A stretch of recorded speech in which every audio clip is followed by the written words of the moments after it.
Hi there. Welcome to the Open here on BNN Bloomberg. I'm Lindsay Biscaya in for Andrew Bell today. Let's get to some of the stories we're following in the BNN Bloomberg newsroom.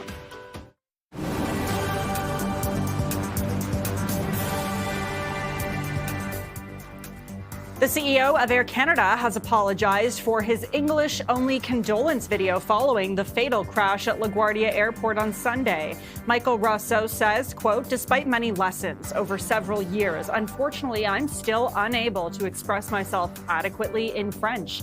He added that he is saddened that his inability to speak French has shifted focus away from the grief of the families. Now, this apology comes after Prime Minister Mark Carney called the lack of a French statement very disappointing. Oil prices are climbing again after conflicting statements from Iranian and U.S. officials reduced hopes for progress on ending the war. U.S. President Donald Trump has urged Iran to get serious about negotiations or face the consequences. Trump says Iranian negotiators are, quote, begging the U.S. to make a deal to end the war. However, officials in Iran say they have no intention of any talks with the U.S. And BRP reported fourth quarter revenue and profit that beat expectations. The Skidoo and Sea-Doo maker increased its dividend to 25 cents per share. That's up from 21.5 cents per share. The company also lifted its 2027 revenue outlook, now projecting results above estimates. And we're watching the U.S. futures this morning, all trading down. The Nasdaq down by almost a full percentage point. Of course, now investors really not sure what to believe when it comes to what you're hearing from both sides, the U.S. and Iran saying different things when it comes to potentially talking and ending this war in the Middle East. And we're going to be watching the TSX today closely to see also how news from the Middle East really starts reflecting investors and traders on the TSX. Well, higher oil prices are weighing down the market once again as efforts to end the war in Iran show very few signs of any meaningful progress. Let's get some perspective from Youngyu Ma, Chief Investment Strategist at PNC Asset Management Group. It's great to have you join us this morning. Good morning. Thanks, Lindsay. Good morning. Great to be here. I wonder what you make of every day. It seems like we're waking up to a different reaction from the markets this week. Do you think the markets are underestimating the risk of a more severe disruption to global energy supplies? Well, that's definitely a risk, and it's still highly uncertain how this is going to play out. I think there's a degree of that priced in, but that is not the odds-on priced in scenario right now in the market, I think, just based on the pricing. That's not to mean there won't be further escalation, but escalation can happen with greater disruption, or escalation can happen with only a minor disruption to energy and eventual calming of those markets. So I think there's just so much uncertainty now. It's very difficult for investors to position around what look like binary events that could come down to the wire in terms of how this plays out. There are some indications that Vice President J.D. Vance may be heading to Pakistan the coming days to perhaps get negotiations moving along. So the uncertainty is just very thick right now. So it's a challenge for investors.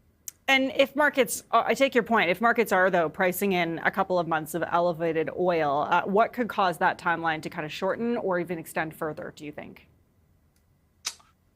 Well, the big risk is significant and sustained damage to energy infrastructure, and damage that can't be reversed or repaired or brought back online within a matter of a few months.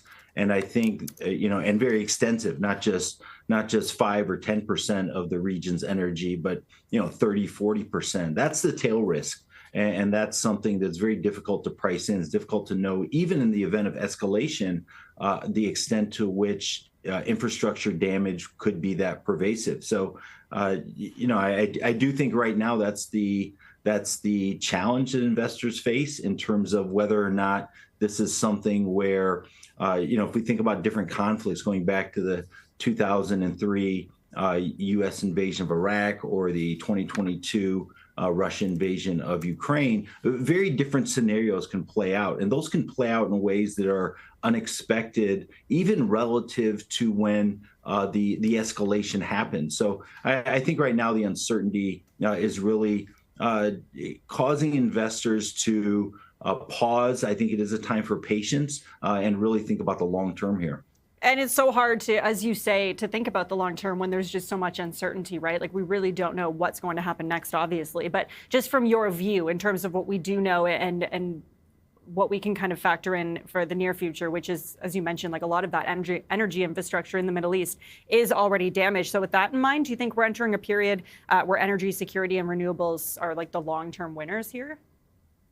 I do think so. I think investors should think about what is going to happen on the other side of this conflict, whether that is a month from now, 3 months from now, or 6 months from now. And one thing that I think is going to be very much in focus for countries around the globe is energy security, renewable energy, green energy. There are certainly some countries that are faring better amid the current energy strains, and some countries that are facing more challenges.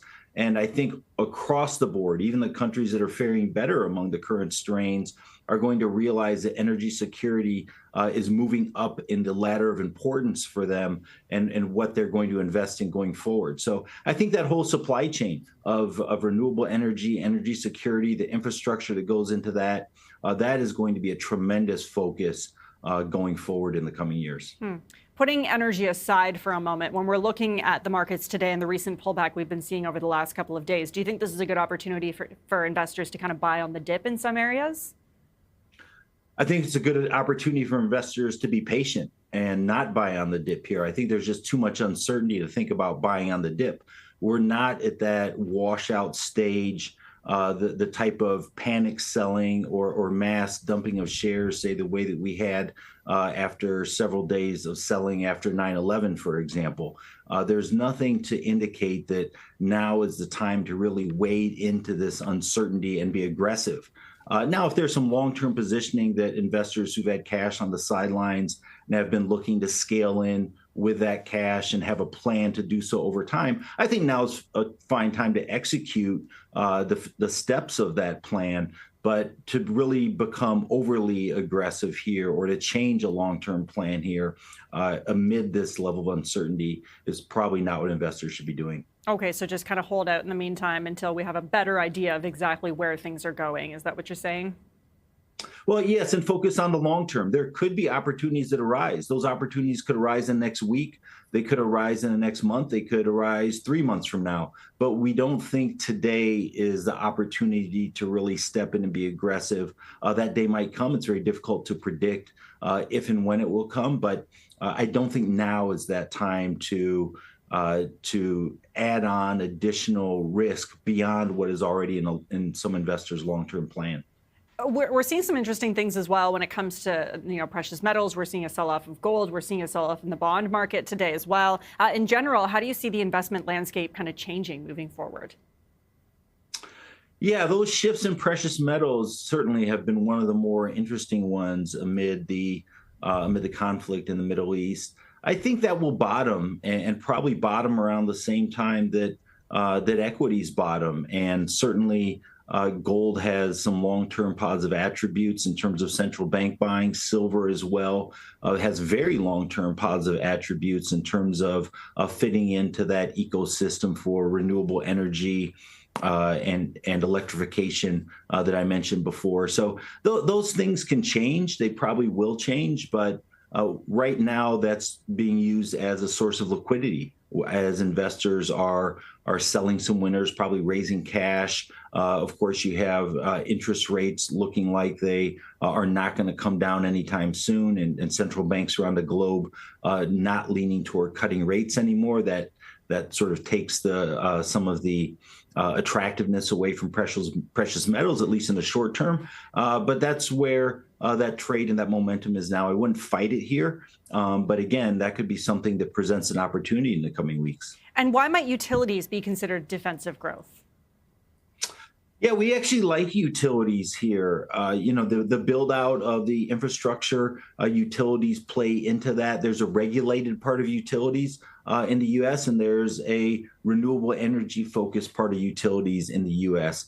And the regulated parts are probably going to see some price increases because they have cost increases they're going to try to pass along.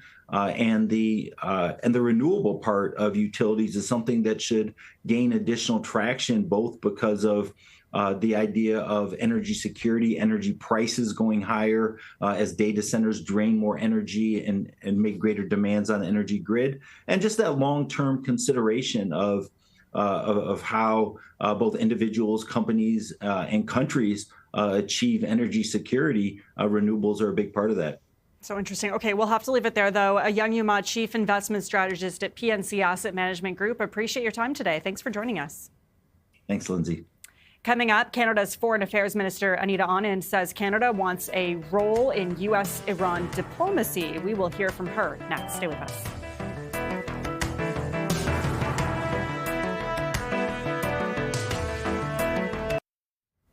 Canadian Foreign Affairs Minister Anita Anand says she has held discussions with U.S. Secretary of State Marco Rubio about the conflict in the Middle East and has indicated that Canada wants to play a role in this diplomacy to end the war in the Middle East. Earlier, we got perspective with her in a Bloomberg interview on the sidelines of the G7 foreign ministers meeting, which is being held in France. It's the first in-person meeting that the G7 foreign ministers have had since meeting briefly at Munich, and we are going to make sure that there's an exchange of views as well as to hear from Secretary Rubio, and then to ensure that hopefully we can work towards de-escalation and preservation of civilian life, which is Canada's position. And there was a statement signed by the UK and a number of others, including Canada was a party to, talking about getting appropriate efforts in place to ease the flow of naval ships through the Straits of Hormuz. What are appropriate efforts? So let's be clear on navigable waters. The UN Convention on the Law of the Sea and international customary law is extremely important here, and that states that these waters are freely navigable by all parties. And we look forward to the opening of the Strait of Hormuz, and any efforts to block energy shipments as well as fertilizer and other commercial goods is completely unacceptable. And before we get to sort of diplomatic solution, I'd like to also get an understanding of where you were thinking and your other colleagues are thinking about actual involvement in some way in the military efforts. We heard from Mark Rutte at NATO saying that it's only natural for European and other leaders to have discussions, but that they will eventually be involved in some way with naval assets. Is that your position? Where is that conversation evolving? And is it a NATO question? Is it a member state question? Coalition of the willing? What's the format we should be thinking about? Well, these are the governance questions, and I will firstly say that Canada was not consulted and we didn't participate, have no intention to participate in the offensive action. In terms of any defensive actions by NATO or otherwise, Canada takes such decisions collectively. And in the context of the NATO body, there are 32 member states, and we look forward to participating in a conversation with NATO member states should that arise in the context of the multilateral organization. As you know, Canada is a proponent of multilateralism, generally speaking, and certainly the Prime Minister and I take very seriously collective decision-making internationally. Do you think that Canada could take an active role in defensive measures? There's been reporting that the UAE, maybe Saudi Arabia, might consider now joining in some part of the military option strikes. This is obviously a close ally of Canada. Would that be a circumstance under which you would join in defensive action? Well, we're very pleased that Prince Faisal from Saudi Arabia is here at this meeting to have the exchange of views needed. Canada is, of course, heavily engaged in diplomatic efforts. I've spoken with every country affected by the offensive attacks and the retaliatory attacks.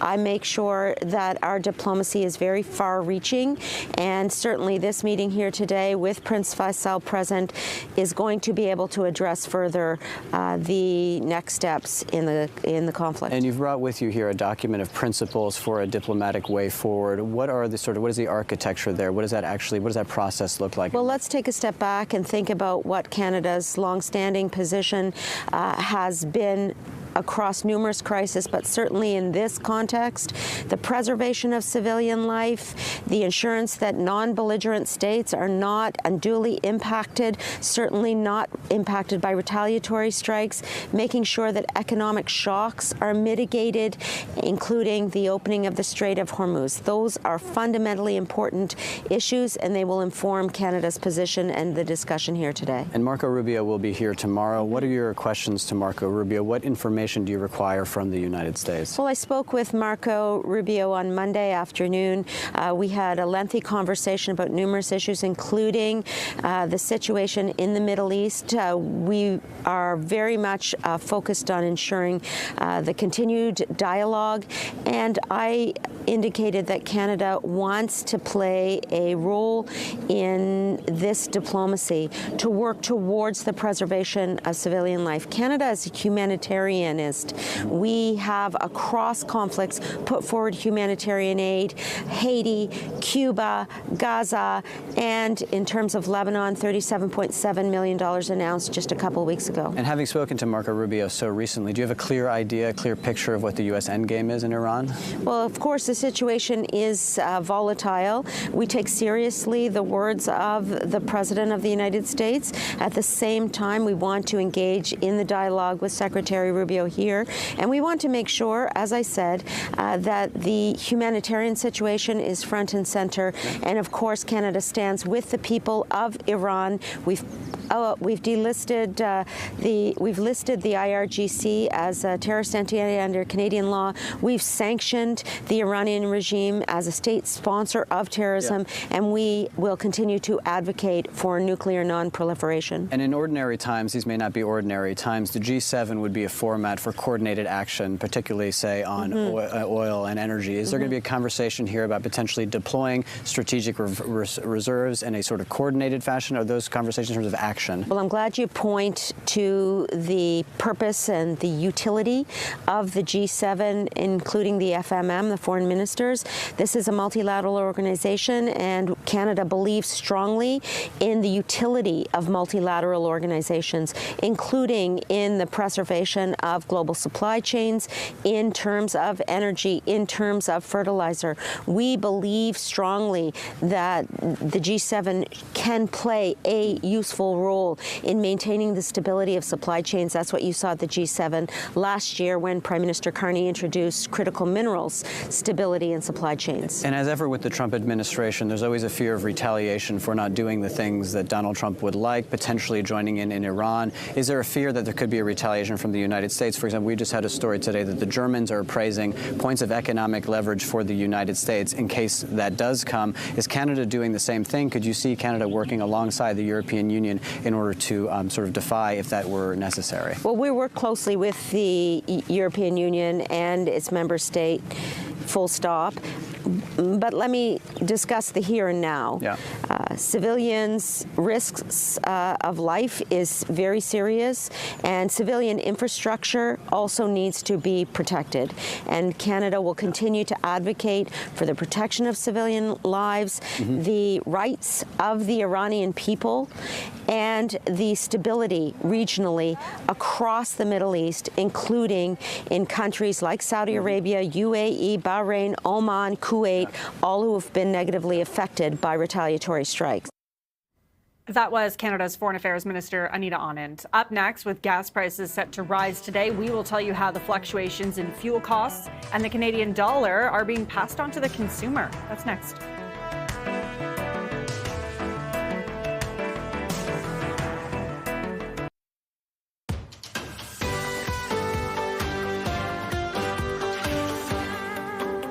While gas prices dipped significantly yesterday, Canadians are preparing for another rise at the pumps today due to the war in Iran. So for the latest on how fluctuations in fuel costs are being passed on to the consumer, we're joined now by CTV's Scott Hurst. Scott, good morning. So that war in Iran, it continues to drive up the prices both for gas and diesel. For those who maybe haven't stepped outside yet, maybe working from home today, what happened overnight? Lindsay, good morning. The cost of fuel continues its roller coaster ride. Significantly, the prices were down in much of the country yesterday, and that saw in some areas people lining up at the gas stations to fill up their tanks. However, today, prices are back up in much of the country. And we've seen these wild swings over the past couple of weeks due to the U.S. war with Iran. And overall, according to CAA, on average, prices are still up some 35 to 40 cents per liter over the past month, as the cost of crude oil per barrel also up as much as 40% this calendar year. And when oil is impacted, it can really put pressure down the line on so many other products that rely on it too. And that is how consumers continue to feel the pinch. We talk a lot about gas, some grocery items being impacted as well, travel costs and other consumer goods. And according to the Canadian Federation of Independent Business, fuel prices and supply chains are causing hardships for so many Canadian businesses as well, putting added pressure on businesses and consumers with these wild fluctuations, Lindsay, and price increases that we're seeing, particularly at the pumps. No kidding. And we're starting to see the trickle-down effect as well, right? Like the U.S. Postal Service, for example, says they will implement an 8% fuel surcharge on certain deliveries. Could something like this happen in Canada as well? That's just another example and another area where consumers are feeling the pinch of these prices passed down the line, as businesses are feeling the impact and then passing those price increases on to consumers. So the U.S. Postal Service is seeking this 8% charge on some of its most widely used shipping products. It is awaiting regulatory approval, but that could go into effect later in April. Now, specifically here in Canada, fuel prices are also feeling the pressure of shipping costs as well. In a statement to CTV News, FedEx says it manages fluctuations in fuel prices through dynamic fuel surcharges for various services, which is adjusted weekly in line with global fuel price movements. Also, Canada Post on its website saying it is directly impacted by the changes in fuel prices as well, and it applies a fuel surcharge on parcel services based on whether these services are domestic, USA, or international. And so, according to Canada Post as well, updates to surcharges are made weekly as fuel prices change. So with so much uncertainty ongoing, Lindsay, with the war in Iran, likely expect more wild swings in the days and weeks ahead, depending, of course, on how long this might last and how long the disruption might continue, particularly as we talk a lot recently about the Strait of Hormuz and the impact that is having on shipping channels right across the world. Yeah, there's just so much uncertainty right now in terms of what's going to happen and how long it'll take. Okay, that's CTV's Scott Hurst joining us live. Scott, thanks for that. Thanks, Lindsay. And we are going to take a quick check on the markets now. We'll start with the U.S. futures, all trading down at the moment. As we were just talking about with Scott Hurst, like investors very much on the sidelines today, not sure who to believe in terms of the U.S. and Iran when it comes to talks in the Middle East and whether this war is maybe coming to a close. The NASDAQ is down by almost a full percentage point before the bell this morning. The TSX has been an interesting one this week. We've been seeing gains on the TSX every day so far this week.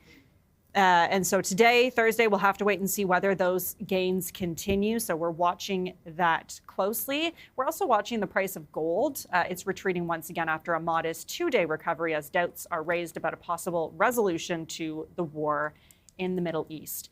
Okay, stay with us. The opening bells are coming up next.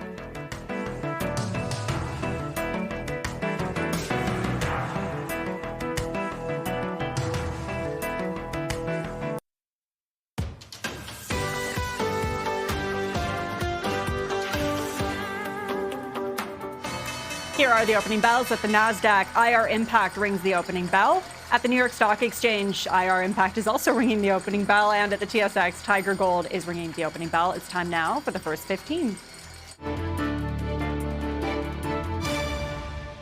This is BNN Bloomberg. Trading day is just getting underway, so we are going to check in on the equity markets. It seems like a slow start to the day for a lot of the markets. The TSX down at the moment by more than a full percentage point. Of course, as I was just saying, we've seen the TSX see gains every day this week to close each day. So we'll wait and see whether this turns around. S&P 500 and the NASDAQ are both trading in the red at the moment as well. Investors really just trying to figure out exactly what is happening in the Middle East. It seems as though prospects of this war coming to an end anytime soon are feeling a little less likely this morning. We'll take a look at some Canadian stocks that we're also watching today. 5N Plus is one that we're watching. It's up the most it has been in 7 weeks, beating gains on the TSX yesterday. We're also watching MDA Space. Its trading volume has jumped to almost 7 times its 20-day average this afternoon, and RBC has maintained an outperform rating on that stock, despite NASA pausing its orbital lunar space station project. That's a project that MDA Space is partnering on, but RBC is saying that's not really going to have a significant effect on MDA Space. As a company, you can see it's up, or it's down rather, by almost 2% this morning.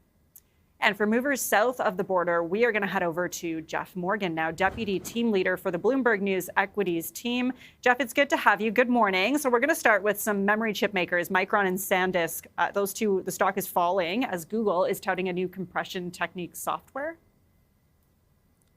That's right. Yeah, both of those stocks are among the worst performers in the pre-market session for the S&P 500.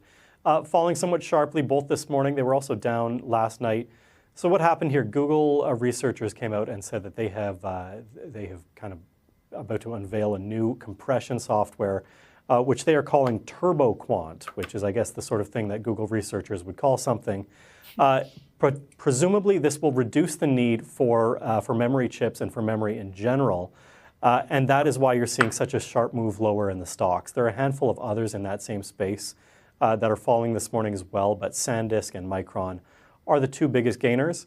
However, worth noting, not everybody on Wall Street necessarily sees this as a long-term negative for the stocks. Lynx Equity Strategies was out this morning saying that this will not impact the 3 to 5 year outlook for memory demand because there is such a shortage already, and that's why these stocks have been gaining so sharply both last year and so far this year, with the exception of kind of a recent sell-off. So Lynx Equity Strategies, at least the one investment firm's out this morning saying that they would be buying on this kind of Google news and this related headline. Interesting. And yeah, TurboQuad is quite the name. Okay, you're also watching software company Navin, which is soaring on robust results and a strong outlook after reporting fourth quarter earnings. This is a small company, but it's worth watching because the gains are just so enormous. This was up 27% in the pre-market session. This is a California-based travel booking company with a great big AI component to it. So they came out, they beat their fourth quarter results. They posted a surprise profit in the fourth quarter, and they delivered it in kind of a robust outlook for the coming year. Across Wall Street, a lot of optimism here. This is as I mentioned, it's a travel booking and really business travel booking program with an AI component. Bloomberg and Bloomberg Intelligence, which is kind of the in-house analysts here, as well as Oppenheimer wrote this morning saying that the free cash flow for this company turned positive earlier. Oppenheimer noting it was about a year earlier than expected. So this company had previously been burning cash. Now they're making it. And Rosenblatt Securities sees 24% revenue growth for this company so far this year. So as I mentioned, it is a small company. It was about $2 billion in market cap coming into today. If it does gain 27%, looks like it's going to add about $500 million. So worth watching because it is such a sharp move higher. No kidding. Okay, so interesting. Bloomberg's Jeff Morgan joining us live. Jeff, thanks so much for that. Coming up, stocks are falling. Oil is trading higher as uncertainty grows regarding Iran's willingness to engage in ceasefire talks with the U.S. More on that coming up next.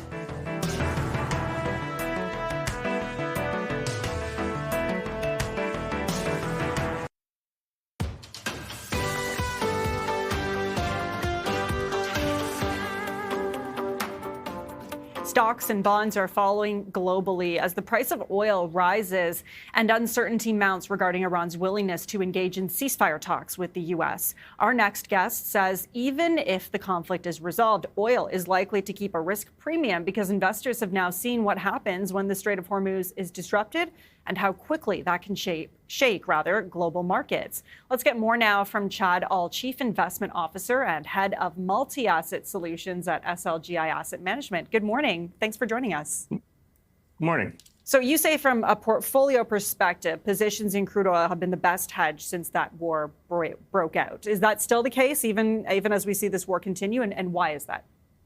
No, it certainly has been. I mean, traditional diversification between stocks and bonds in the portfolio hasn't really paid off this time around, given that the primary concern for markets often is, when it comes to conflict in the Middle East, is the oil price. And ultimately, for now, fixed income markets are more concerned about the inflationary impact there. So you've seen yields rising. So bonds have been falling right alongside stock markets. So you're not getting the diversification benefit there, but positions in crude oil, kind of like you mentioned off the top, has been by far the best hedge, and it's something that we've tactically held some long positions there. But we expect, even as this conflict reaches some sort of resolution, you're going to see some risk premium kind of remain in the oil price. You're going to see prices move higher kind of across the commodity complex as that bleeds through.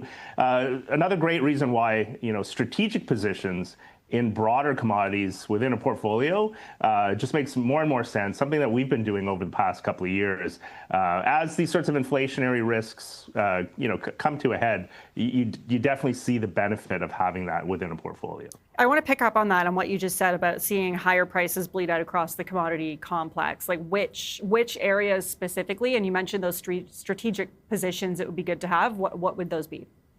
Sure. I mean, so obviously it starts first in energy, and then you begin to see those higher energy prices because they are inputs to many other factors across commodities. So you can think about soft commodities such as food. We know that the energy price is already influencing fertilizer costs, which then affects agricultural prices. So just one example how there is this bleed through effect when oil and energy and natural gas prices are moving higher, you begin to see other commodity prices move higher as well. You say the sell-off in stocks may have reached a point of exhaustion, which maybe is not an overstatement, but do you believe the sell-off is done at this point?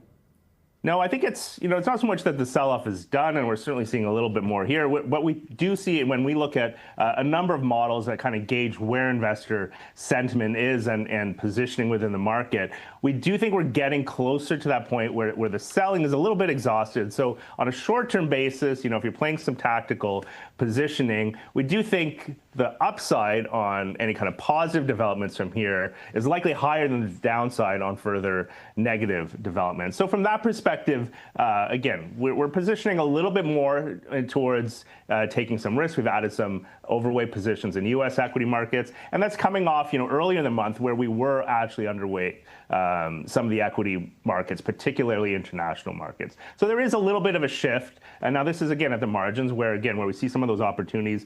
Like I said, the upside may just be greater from this point going forward if we do see some positive resolutions. I wonder if when we're talking about that sell-off, if there's certain sectors that you really notice we're seeing more of a sell-off or could expect to see more of a sell-off, and whether you think investors should be buying on the dip.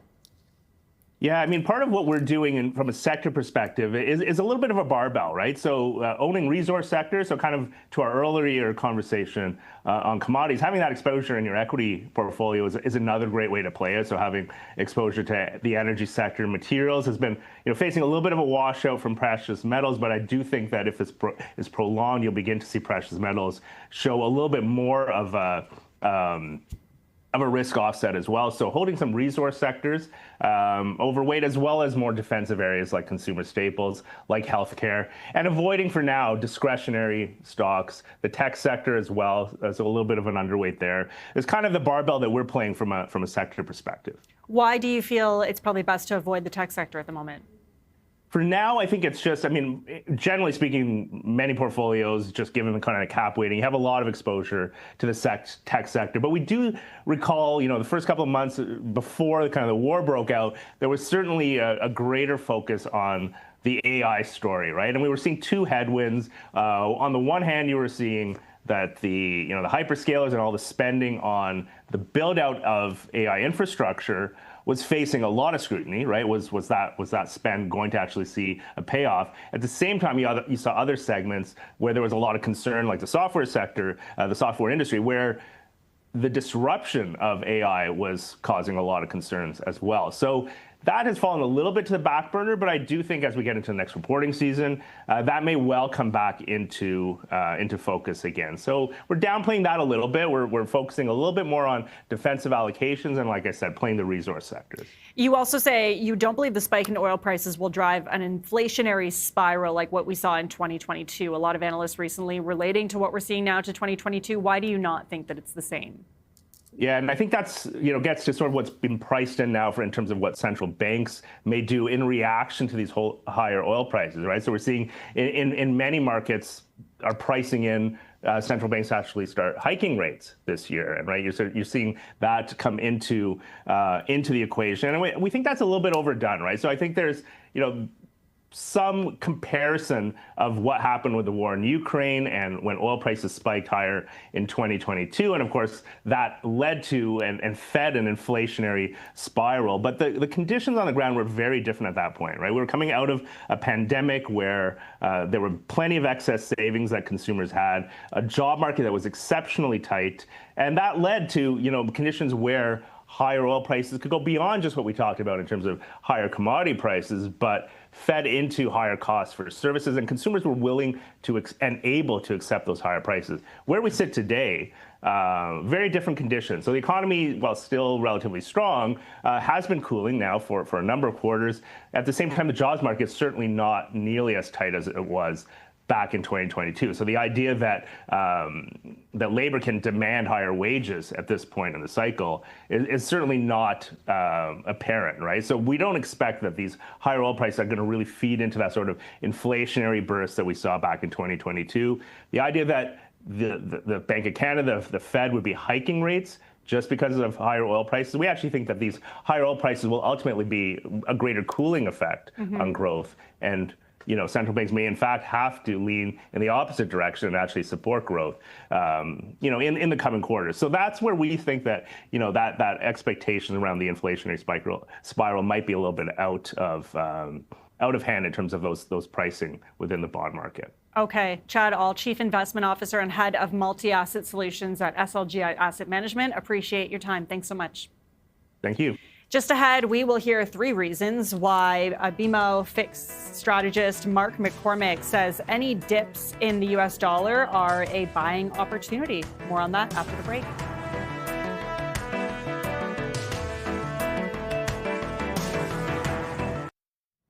BMO Chief FX Strategist Mark McCormick thinks that there are merits to staying long in the U.S. dollar, and fears over its status as a reserve currency are overblown.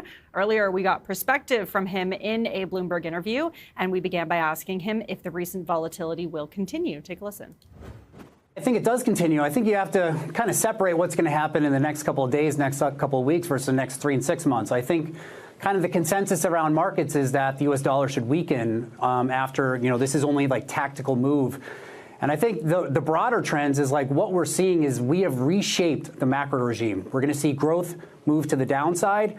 We're starting to see rates move to the upside. What we're starting to see as well is the dollar is correlating with rates as the growth factors that we're tracking are moving lower. So I think what you're seeing is the dollar offers high quality carry. U.S. has a very strong growth indicator based on the signals that we're tracking, much stronger than what we're seeing in Europe. And the forward-looking nature of this terms of trade shock is, again, we're going to see real income, or we're going to see real purchasing power destroyed across Europe and Asia as a function of the moves that we've seen in energy prices. So I think when you piece this all together, you get the equity market, you get carry, you get growth, and also at the same time, you're getting the risk properties that allows the dollar to advance, not just now, but I think for at least the next 3 to 6 months. But I'm curious, when you talk about particularly against the economic backdrop, you're talking about global economic weakness or something that's maybe a little bit more unique to the U.S.? Well, I think what happens, right, like this isn't exactly the same playbook as 2022, but what happens in terms of trade shock is you create winners and losers. You could even think, people talk about Chile. Chile is a commodity exporter, but all the things that are going up in costs and prices right now is imported into Chile. So Chile's actually losing on this terms of trade shock. So depending on what countries import and what they export, this is what remakes the growth and inflation outlook. So I think when you think about this, U.S. is more insulated than Europe. It's more insulated than Asia. If you think about the conversation around LNG, Japan and Korea are extremely exposed to the limitations of how much LNG they can get. So Korea's export power is dominated by how much it can use LNG to power that. So I think the way you want to look at this moving forward is U.S. economy on our growth signals that are very forward-looking and kind of high frequency. U.S. scores the highest in the G10 on growth. And then if you look at the other thing that the market's solving for, it still wants currencies that offer carry. So when you risk adjust carry performance on rate differentials, the three currencies that stand out is the U.S. dollar, Brazilian real, and the Mexican peso as three currencies that I think will do well in this environment, despite the uncertainties and despite the outlook for volatility and geopolitical uncertainty. Well, Mark, I'd love to talk to you about positioning here, because you think about the fundamentals of the U.S. dollar right now. In your words, it sounds like it's all coming up greenback. But then you think about the positioning story. We were talking about the CFTC data from last week, flipping to net long for the first time in a while. We were taking a look at short-dated risk reversals a little bit earlier. I mean, from a positioning standpoint, how much room is there further to run there?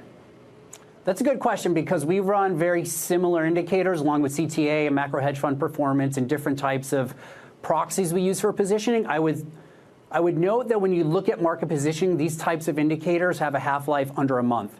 So if we do get good news headlines, say this thing winds down through April at some point, the dollar will decline. It will knee-jerk, it will move lower, positioning will move against the dollar. But the question is the dollar a sell on rallies or a buy on dips? So I think the way that we're seeing our regime indicators change, or the way we're seeing the macro backdrop change, the dollar is absolutely a buy on dips against low-yielding European currencies, along with low-yielding Asian currencies, again, on the terms of trade shock.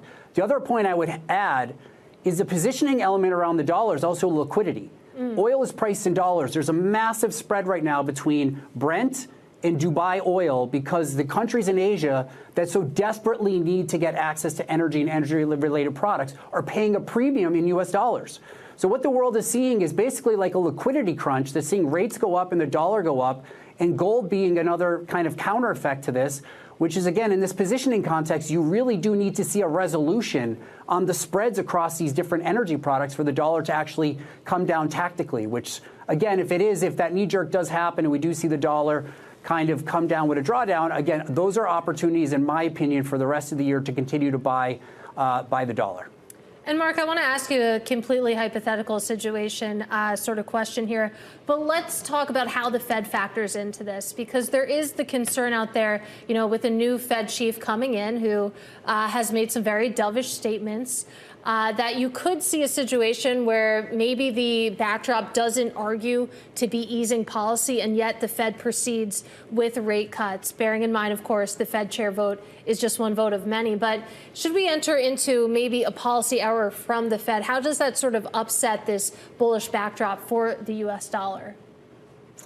Well, I think, of course, if the Fed turns dovish, which would not be the base case that I would assume here, again, I think you have to think of the Fed chairman. He has to convince a committee. And again, maybe some of the committee could be skeptical, just given the market conversations around whether or not, this is someone who works within the political game. So I think at the very least, what you want to think about is the Fed is going to focus on maintaining credibility. They're absolutely going to argue the data dependency. And again, based on the data that I'm looking at, number one, you're going to see inflation go up. Number two is you're probably, at some countries, you're going to see growth go down. So again, you could see the ECB, Bank of England, they could hike. Those are going to be viewed as policy errors. And again, I think what the market's looking through even the last couple of days, even on the sell-off in front-end rates in Europe, in sterling and euro-like basis swaps, it has not followed through in the currency. So when it comes back to the Fed, I think, again, the data, the dependency around the macro environment that's going to matter once this shakes out, all of those indicators are moving in favor of a Fed on hold to a Fed that more likely can talk about hiking, not actually deliver a hike, but change the rhetoric around hiking rather than cutting. So I think we're kind of completely out of the way of any central banks easing at the moment. And I think the Fed's the one that's more likely to hike than other central banks based on pure fundamentals. Coming up, we will tell you which province could see a double whammy of inflation-busting measures for rising food prices. That's just ahead.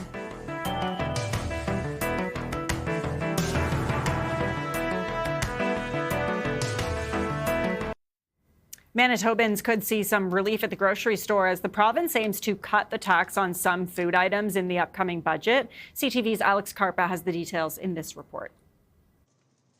Joy Whitesell is feeling the pinch at the grocery store. It's getting expensive to eat healthy. Whitesell says as food prices continue to soar, it's getting more difficult to plan meals, but Manitobans like herself may soon get a break. While basic grocery items are already tax exempt, prepared items soon will be too. I think that's a great idea that's going to happen. It will help families, like every little bit helps. While Leslie Carter agrees, she still has some concerns. Everything seems to be going up, but at what cost is that going to happen? Like, how are they going to do that? Where is that money coming from? The change is expected to cost the Manitoba government over $32 million per year. Munther Zeed calls the PST reduction a good thing, but says retailers won't feel much of a difference. If you look at a lot of people's receipts that they do on a daily basis, whether they're spending $50 or $100, they may have something of PST under $1. That's not going to really put money in people's pockets. It's not going to really be any significant savings for anybody. Prepared foods like sandwiches and snacks like candy and potato chips will be exempt from the 7% retail sales tax. The government estimates families could save around $100 per year. Unlike grocery stores, however, restaurants will still be subject to the sales tax, which one economist says could hurt the industry. If you're a family trying to take your family out for dinner, and you weren't watching every penny, you might consider trying to bring home a chicken from Costco or from a grocery store and save that little bit of extra money. This latest decision won't happen overnight, though. Manitobans will have to wait until July to see the PST removed from all items. Alex Carper, CTV News, Winnipeg. Manitoba's Premier Wab Kinew is asking Ottawa to match the province's decision to remove sales tax on some grocery items. CTV's Mike LeCouture has more on that. Affordability issues are always important, yeah. The cost of living crisis continues to be top of mind for a majority of Canadians. And federal politicians could be forced to do more, in part because the Manitoba government is removing the provincial sales tax on some items at the grocery store.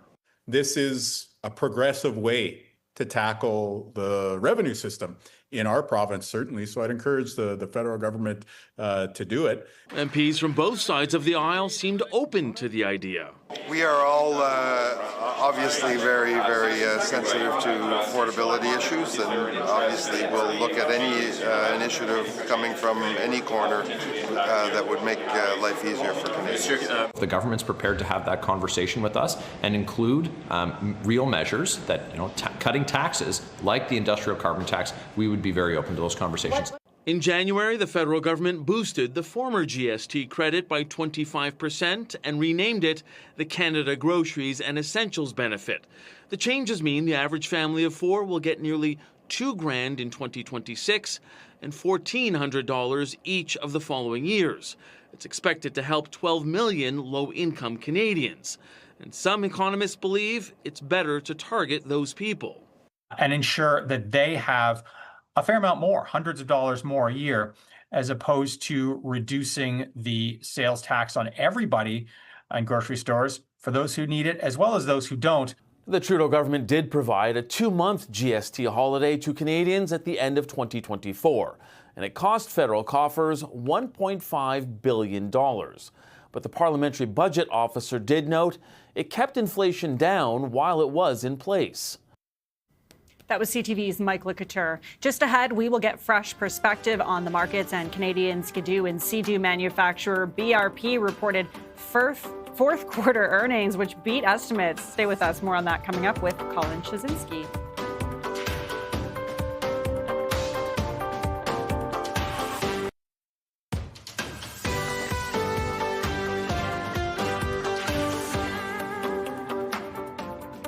Hi there. Welcome to the second hour of The Open. Let's take a look at some of the stories we're following for you in the BNN Bloomberg newsroom.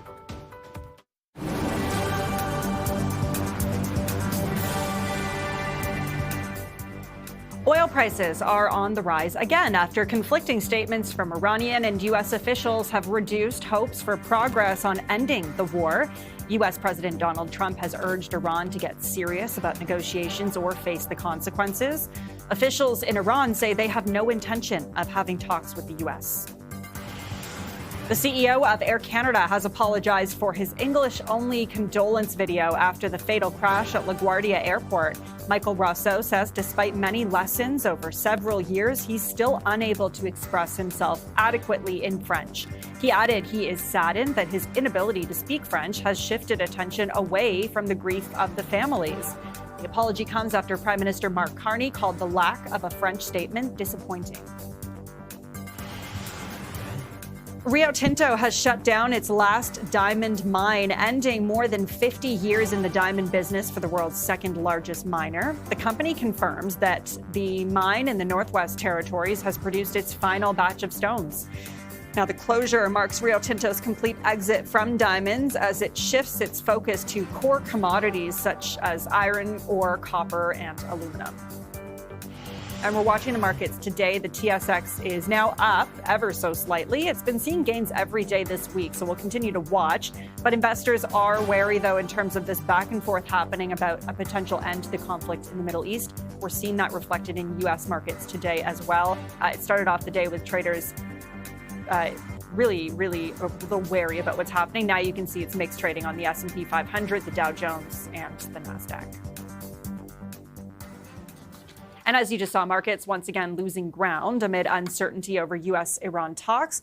There are reports suggest that both sides have demands that go well beyond what was on the table before the war, sparking anxiety among investors that the conflict could drag on. So let's get some perspective from Colin Shazinski, portfolio manager and chief market strategist at SIA Wealth Management. It's great to have you join us. Good morning.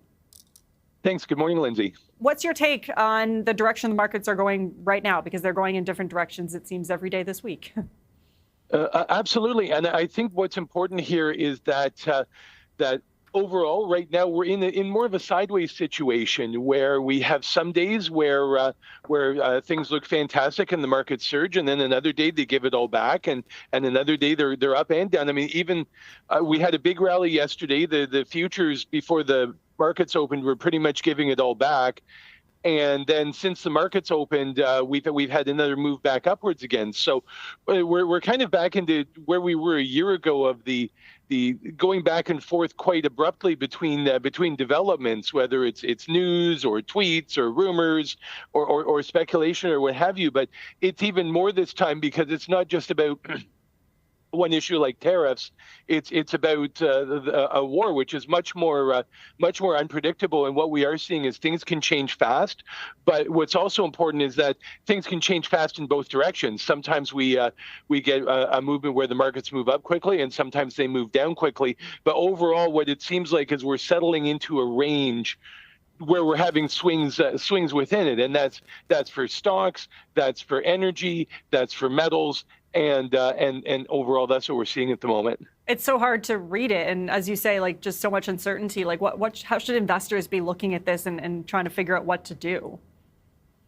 Well, what's important is at this point to cut through the noise and look at signals. And that's what the analysis that we use on capital flows and relative strengths helps here to see what are the bigger shifts in money at the moment. If we look at indexes, they've kind of been flat for range bound for several months now.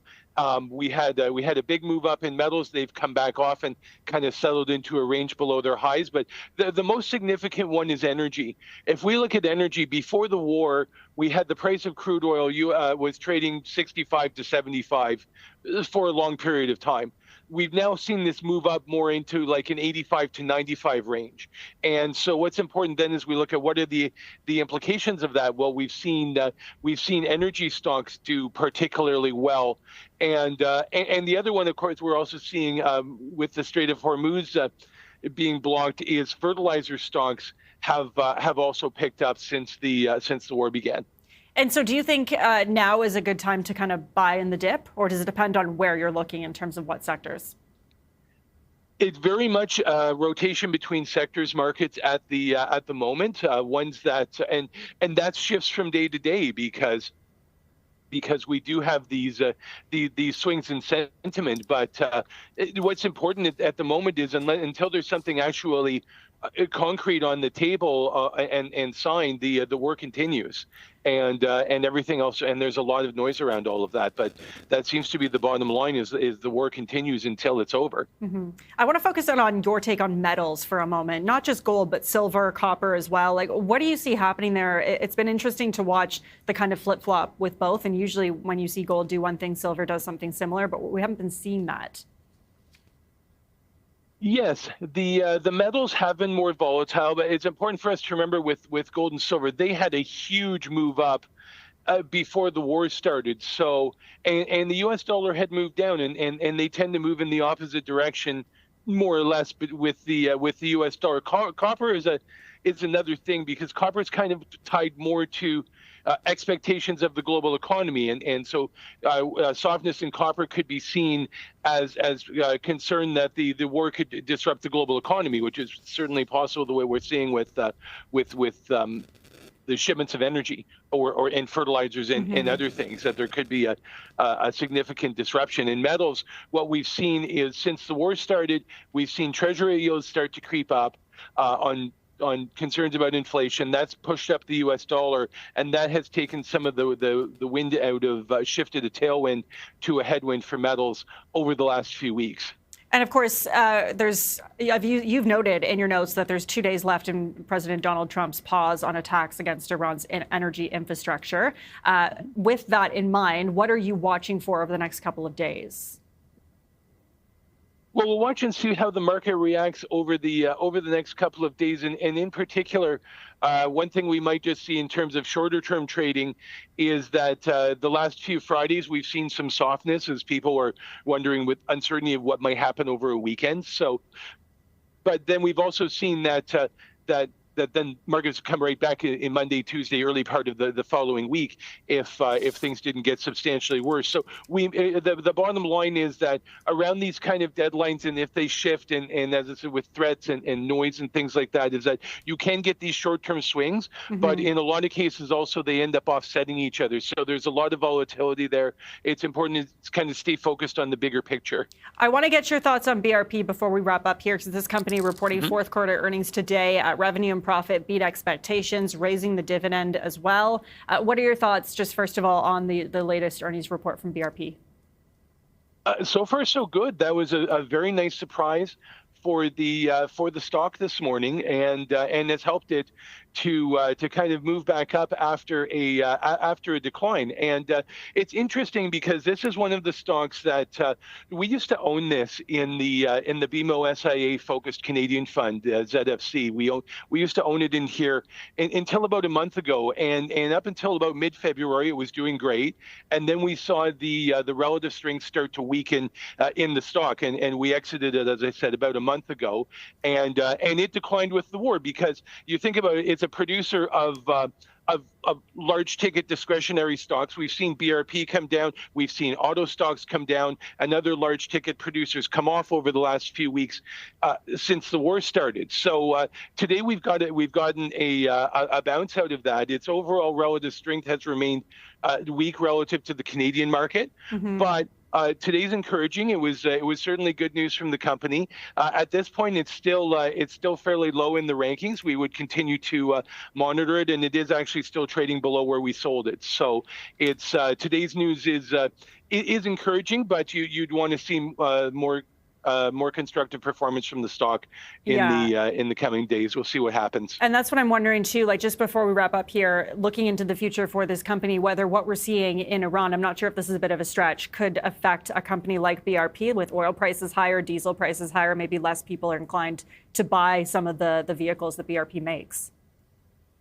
It's possible, and not specific to them, but for many companies in the economy and manufacturers, we just don't know right now what's going to happen. How long is the war going to last? What is the real impact on the global economy? And so, I mean, management's forecasts were robust and rosy, and that's great. The quarter that was being reported was before the war started, but in some ways, it's kind of too early to tell what's going to happen. There just is a lot of uncertainty out there, and nobody really knows how this is going to play out. Right.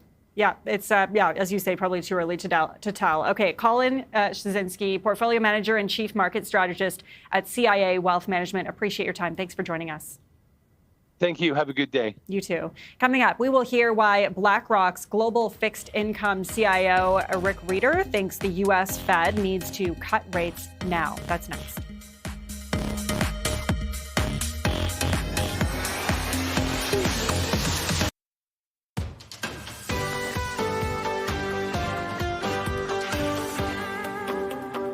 BlackRock global fixed income CIO Rick Rieder, who oversees more than $2 trillion in fixed income assets, says the Federal Reserve needs to start cutting interest rates again due to the energy and inflation hawks facing the global economy. Earlier, we got perspective from him in a Bloomberg interview. Take a listen.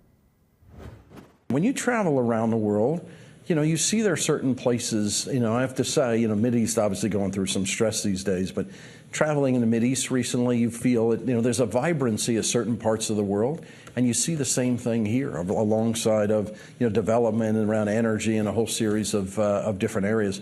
It's a vibrant, growing area. You see, by the way, I look at demographics in terms of people traveling to different parts of the country, and this is a place that's getting an awful lot of people coming to it. And so, it's one of the areas in the country you go to where you see like real, it's a different feeling than other parts of the country. Similar to what, I spend time in Florida and I feel some of that development there, but it's neat to see it. When you see the development in Florida, you see a lot of people from Wall Streeters going there to live. Do you feel that more people from Wall Street are coming in Texas to work? Do you see that difference? By the way, you see some of the big investment banks that have located here. You see a lot of people that you all know from California that have come here, and you see some development. You see it in data center that's growing here. You see it in different industries that are starting to make their way here. So it's been pretty exciting in terms of what the growth is. You could see the pockets of the country here. Nevada's had a terrific amount of demographic change of people coming in, Florida, et cetera. You just talked about the data centers feeding AI.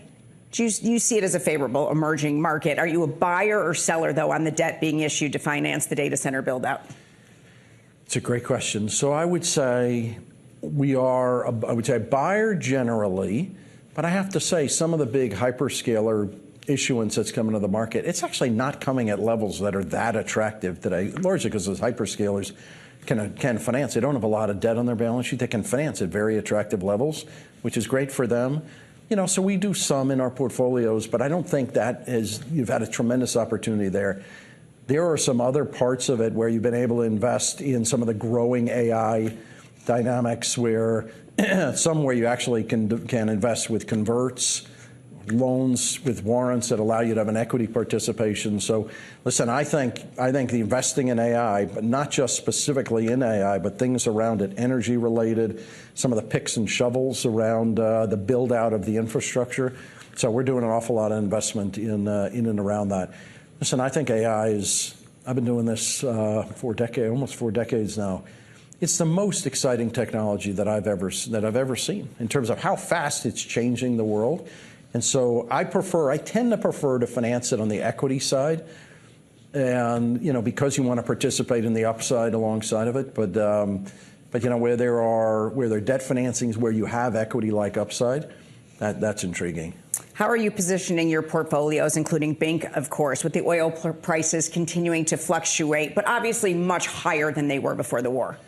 So we have a very sophisticated strategy, and when you go through shock periods like that called hunker down, I think for the time being, you got to be a bit more conservative around what you're doing in both interest rates, beta risk, equity risk, some of the credit risk. So, we've taken some of our risks down during this period, and I will tell you one thing I'm looking forward to is I think people underestimate.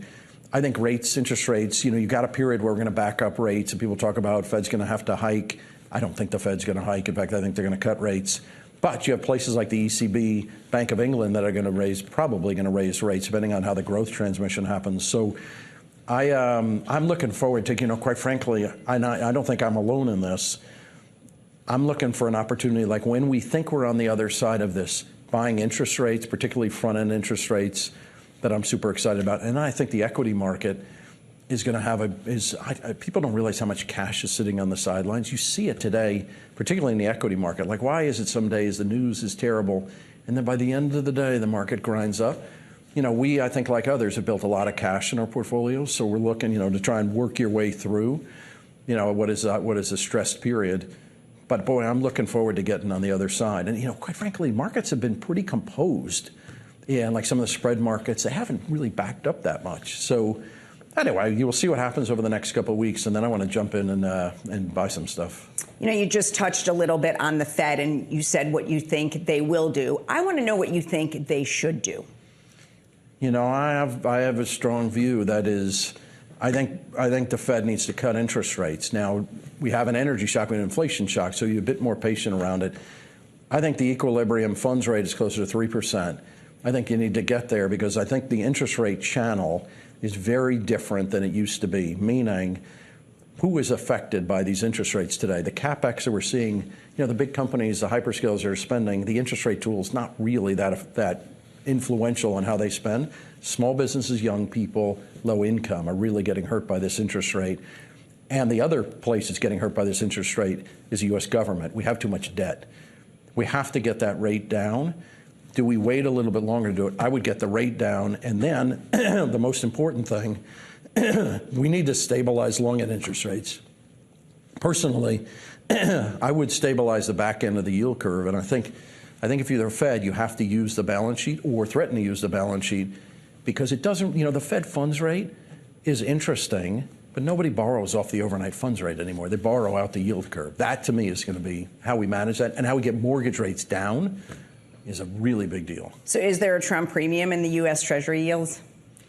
I would say today, I'd say the premium that's there today in yields is a view that the Fed's got to fight inflation first. I actually think that when you have a supply shock, inflation is not because of higher demand. We have a supply shock. That supply shock creates, think about particularly low income people or young people, you're getting hurt by higher fuel prices, higher food prices. Why would you raise mortgage rates?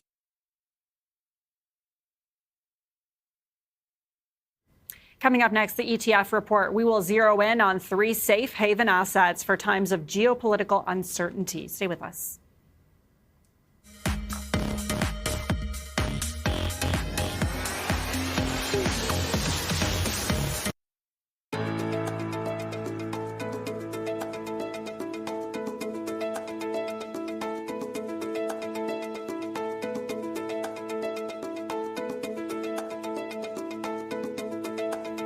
And now it's time for the ETF report. In times of geopolitical uncertainty, safe haven assets, especially key commodities, often become crucial for investors. With some safe haven ETF ideas, we are joined now by Andres Rinkin, head of ETF sales and strategy at TD Securities. It's great to have you join us. Thanks so much.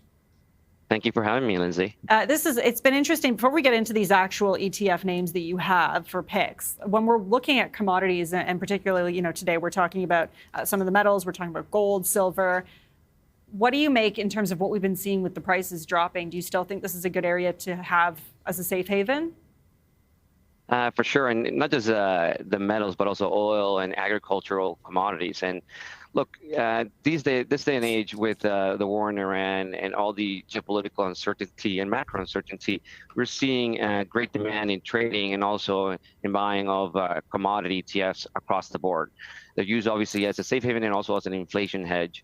And even if the war ended tomorrow in Iran, this has been inflationary for commodities over the medium term. So look, if oil drops or the war ends tomorrow, you'll see it drop in oil in the short term. But we see the equilibrium in oil closer to, call it 90, which is where we are now, give or take. Mm-hmm. So there is some demand there on the oil side. And if you look at precious metals, which will definitely benefit from a higher inflationary environment, they will definitely benefit today, or if the war is extended over a prolonged period of time. Now, if the war continues for a long time, you'll see maybe the inflation impact the economy, and there will be some economic destruction, which might weigh on base metals. But overall, over the medium term, we do see the war in Iran and macro uncertainty leading to higher inflation and a push up in demand for commodity ETFs in general. For sure. Okay, so let's get into your picks now. BMO Broad Commodity ETF is your first pick. Why do you like this ETF? So one of the things I really like about this ETF specifically is that it provides you exposure to the entire gamut of commodities. So the ticker is ZCOM, Z-C-O-M. Look, this is one of their fastest to $1 billion ETFs. They launched it just in January. It's already over $1 billion. It gives you exposure to cattle. It gives you exposure to gold, to oil. It gives you exposure to aluminum and many other commodities that are currently being impacted by the supply chain constraints that are happening, obviously, in the Strait and other areas. So I really like these ETFs because it provides you a broad set of exposure, not just to gold or to oil, because the theme here is that this will be inflationary for all commodities in general. Okay, next one up. Of the things that it's, Sorry, continue. No, you go.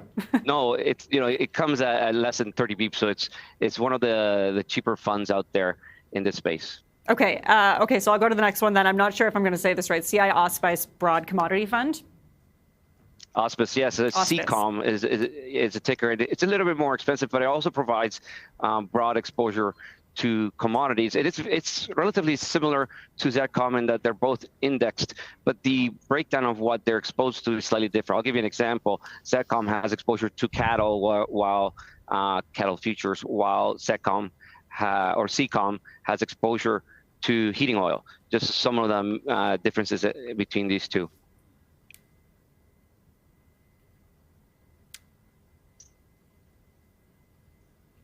Oh, apologies. I just missed your last word there. I guess we'll move on to the last pick that you had. That's Invesco Optimum Yield Diversified Commodities Strategy, number K1 ETF. What does this one do? Yeah, so it's more of a fund for people looking to invest in the U.S. But this is one of the more popular ETFs in the U.S. As PDBC is a ticker, one of the largest in the world too. And same idea, it gives you exposure to a broad set of commodities globally. And this one, if you're looking for something that trades very actively and trades very well on the board, this is probably one of the better ones out there. But going back to the original question, what I really like about these ETFs broadly is that they're trading a lot. They've been used quite widely. So let me give you some quick metrics on how much they've traded. So like broad commodity ETFs in general, their trading or their turnover has increased by over 50% over the last week or so. So a substantial amount of trading in these names. In gold ETF, for example, we've seen about $32 billion traded in just gold ETFs over the last week. GLD alone, the Spider Gold Shares ETF, traded $22 billion over the last week, which is 14th highest week over the last year. And oil has also been very, very strong in terms of its trading. It's seen over, call it $19 billion in trading over the last week. And the biggest ETF, which is USO, the U.S.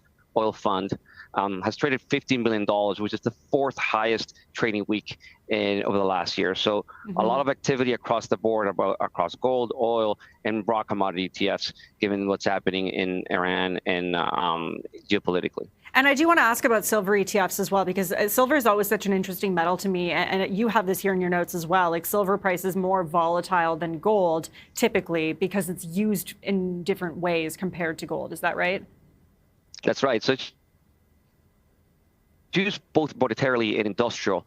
So because of its industrial use, it has slightly different movements than gold. But generally speaking, how it's viewed by a lot of the traders is that it's used tactically as a leveraged version of gold. So we see a lot of activity in this space when it comes to trading. So we've seen a lot of trading in silver ETFs for those that want a faster reaction or faster move in gold.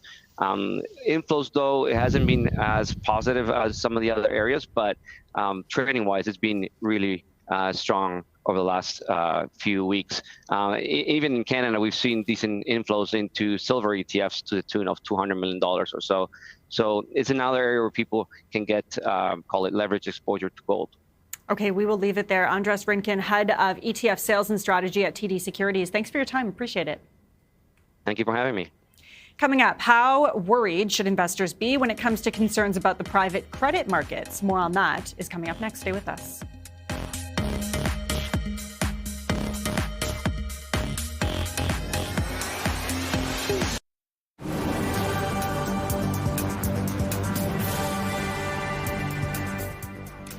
Oil prices are on the rise again after conflicting statements from Iranian and U.S. officials reduced hopes for progress on ending the war. U.S. President Donald Trump has urged Iran to get serious about negotiations or face the consequences. Officials in Iran say they have no intention of having talks with the U.S. Shares of BRP are trading higher today. That's after the maker of skidoos and recreational vehicles reported revenue and profit in its latest quarter that beat expectations. Revenue jumped 17% compared to the year before. BRP also boosted its dividend and delivered a 2027 revenue outlook that came in above estimates. And we will get a closer look at BRP's results and outlook when we speak with the CEO of the company later today on Trading Day. Rio Tinto has shut down its last diamond mine, ending more than 50 years in the diamond business. For the world's second largest miner, the company has confirmed that the mine in Northwest Territories has produced its final batch of stones. The closure marks Rio Tinto's complete exit from diamonds as it shifts its focus to core commodities such as copper, aluminum, ore, and iron. And we'll take a look at the markets today. Some mixed trading here. The TSX seeing some gains once again today. S&P 500 and the NASDAQ, though, currently trading in the red. Concerns have been mounting in the private credit market this week as investors worry about lending standards and exposure to industries that are vulnerable to AI disruption. In a sign of these pressures, a number of high-profile managers have limited the amount that investors are able to withdraw. So here to give us his perspective is Dan Rasmussen, founder and portfolio manager at Verdad Advisors. It's good to have you join us. Good morning. Thanks for having me on, Lindsay. Is this slowdown in terms of lending private credit, is that concerning to you? Absolutely. What you're seeing now is that there are multiple different ways that people can invest in private credit. There are the publicly traded BDCs, and then there are these semi-liquid interval funds. What's happened is that those publicly traded BDCs have traded down sharply on concerns that the software loans in particular are at risk. But because the private interval funds are marked at par, they haven't traded down. So the logical thing for everybody who's an investor in those interval funds to do is to redeem as much as possible because that they know that the public equivalents are trading at a 20 or 30% lower valuation. And so that's what you're seeing. And Lindsay, what I expect is that flows are typically a leading indicator of distress, and I expect that to be the case here. You've said that most private credit today is essentially loans to private equity buyouts. So why did this particular type of lending explode after 2010? So after the 2008 financial crisis, the regulators looked at what had been the problem areas on the books of the banks, and they found that these LBO loans were not only illiquid, but much more risky than people had thought. And so the regulators said, gee, you guys got to get this stuff off your balance sheet. It's going to pose a systemic risk if you don't. And private credit emerged. The origin story of private credit is, hey, the stupid regulators and the banks aren't doing this anymore. We should enter this market. And as long as defaults were low, which they were for most of the 2010s, this was a wonderful thing to do. They were earning 400, 500, 600 basis point spreads over SOFR, and they were doing so without experiencing any real losses. But what's happened lately is that, you see most rapid growths in lending don't end well. And we're starting to see the early stages, I think, of a major crisis as people realize that, higher yields don't come without higher risk. And so you're starting to see parallels, is that right, compared to what we're seeing now, compared to like what we saw with mortgages, for example, in 2008? I think the closer parallels to the junk bond crisis in the 80s. Where you saw another rapid growth in lending. And the question is always, who holds this stuff? Who's really going to get in trouble here? And the reason that the trouble is in some sense like mortgages, right? These are still loans, right? The losses are not uncapped. Maybe there's a 20% 5-year default rate, and maybe your losses given default are, 50, 60%. And so, you're looking at a 10, 15% hit to the NAV from these types of a bad credit cycle. So it's not unlimited losses, but the question is who didn't prepare for any losses at all? who is levered to those exposures. And I think the most likely culprits here, remember the regulators got them off the banks, the investment banks. The real culprits are annuity insurers, reinsurers, who put this into their books, said it was investment grade, earned the extra yield when times were good, and now are going to get absolutely shellacked when they realize these unexpected losses. So you've kind of described like the classic sequence that happens before a default cycle. Where do you think we are now in terms of that sequence? And we're starting to see a few early defaults, but most of the indicators are in flows. But the problem is with private credit is that, as flows flow out, your refinancing risk goes up, and so the probability of default increases. And I think that those flows are also anticipating a default cycle. And you've got to remember that the largest portion of these private credit loans, the biggest segment, these private credit firms made their names doing is software loans. They said people won't, traditional lenders don't want to touch software companies because they have no assets. If things go south, what are you going to claim? We're going to tie our loans to annual recurring revenue, so-called ARR loans, and then we'll be fine, and we'll expend a lot of credit to these new types of firms. Well, all of a sudden with AI risk, those software companies are looking in trouble, and people are starting to say, well, gee, maybe it's a problem that they don't have any assets. Could this spill over, do you think, into the broader economy, or is the damage we're seeing likely to remain within the private markets? I think the key question is how, the sort of adjacencies go out, right? So you start and say, well, private credit, very connected with private equity, obviously. So there's the private equity, private credit, private assets complex. Well, who owns that? Well, college endowments, a lot of family offices, right? So there's damage there, but it's mostly to, big boys who can handle it. The next question is that, one of the recent big growth areas here was stuffing this into insurance, especially annuity and life insurance. And that's where I worry, because I wonder what's going to happen when there are big losses and, these firms, reinsurers or insurers or annuity firms have too much of this on their books and they're not prepared for losses because they thought it was investment grade. So with all of that in mind, what do you think investors should be watching for the most closely over the next 12 to 18 months? Keep watching the pace of redemptions in these interval funds. Keep watching how the publicly traded BDCs trade, and really watch for contagion in the insurance sector. Okay, we will leave it there. That's Dan Rasmussen, founder and portfolio manager at Verdad Advisors. Appreciate your time. Thanks so much for joining us. Thank you. Coming up next is Hot Picks. We will zero in on 3 plays in the software sector right after this.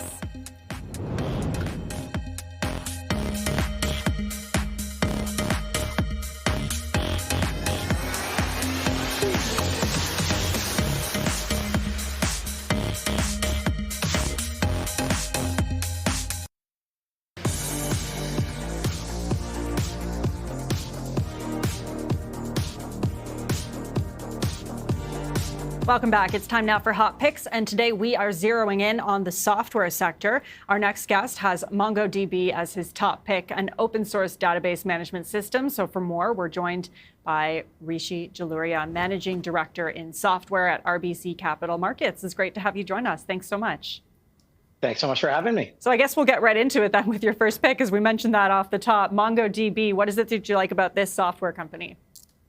Yeah, absolutely. So look, I think MongoDB is a really interesting one, especially as we think about navigating this new AI world that we're entering in.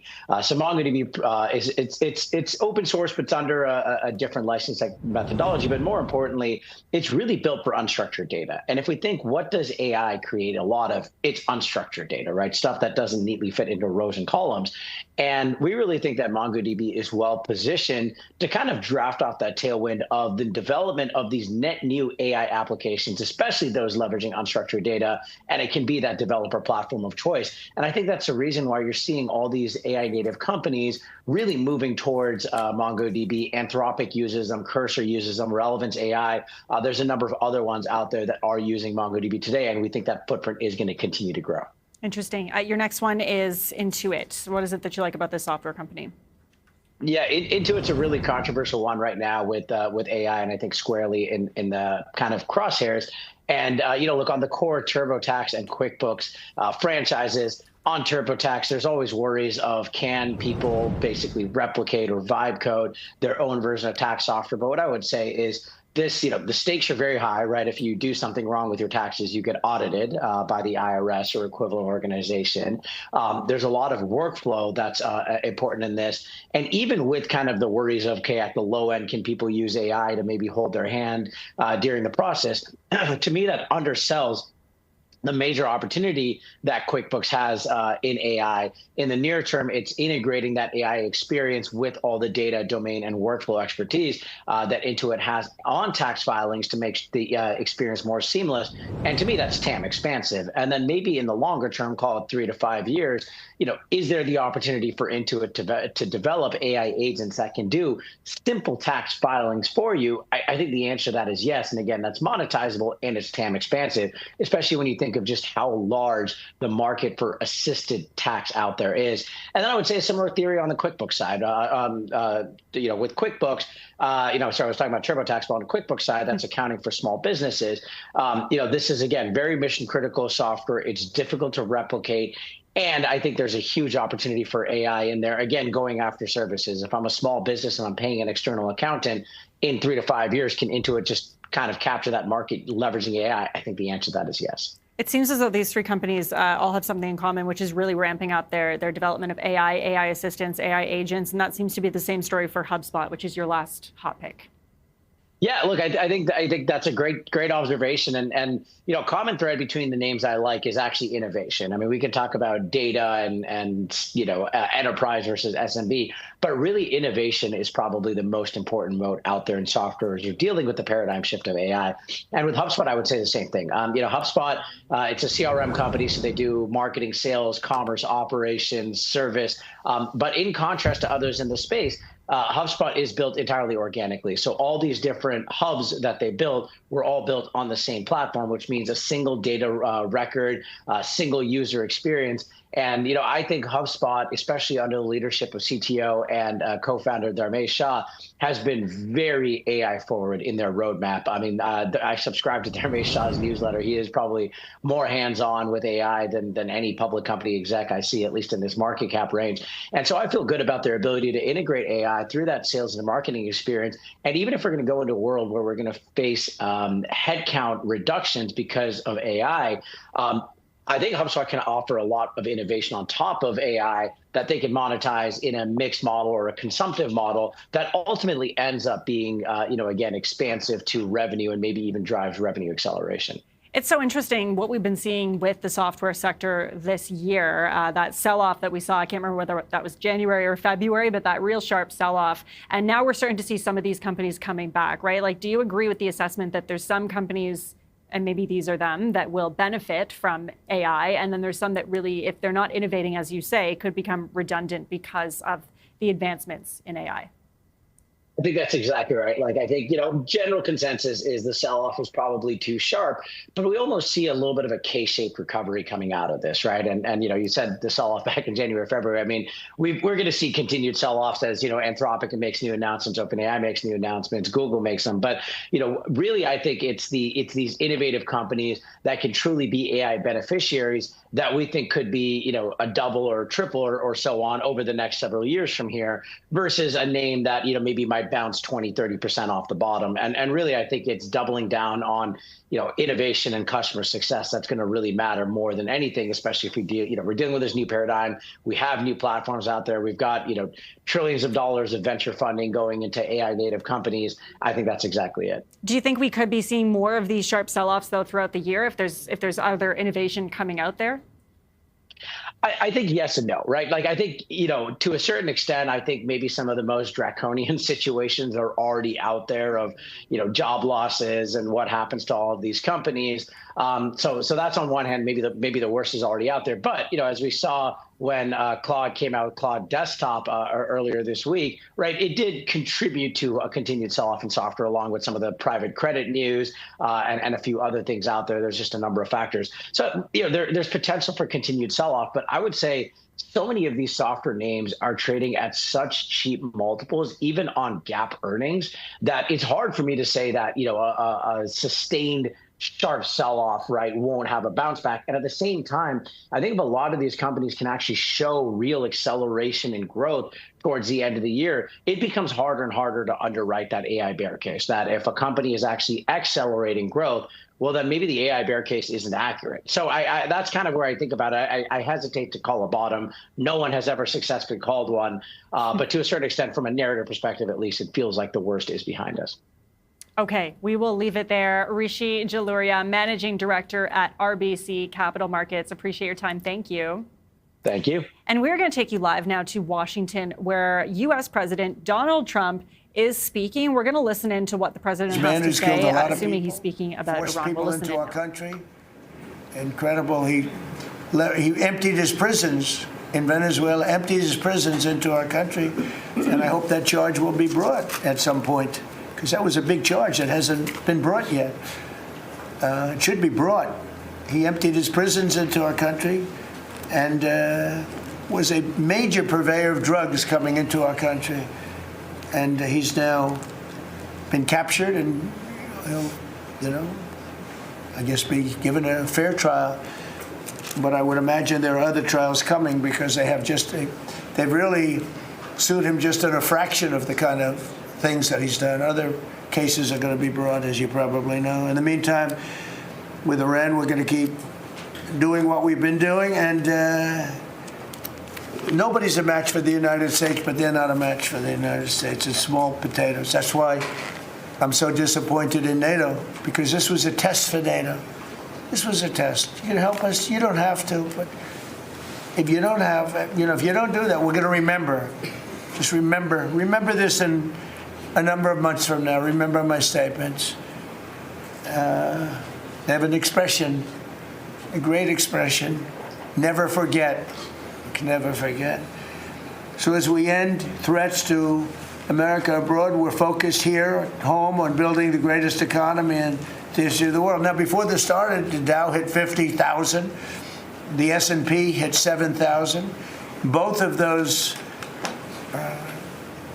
achievements were not achievable. Every one of you, most of you, I guess, said you'll never hit 50,000 during a 4-year period because it was too high a number. Well, we hit it in our first year.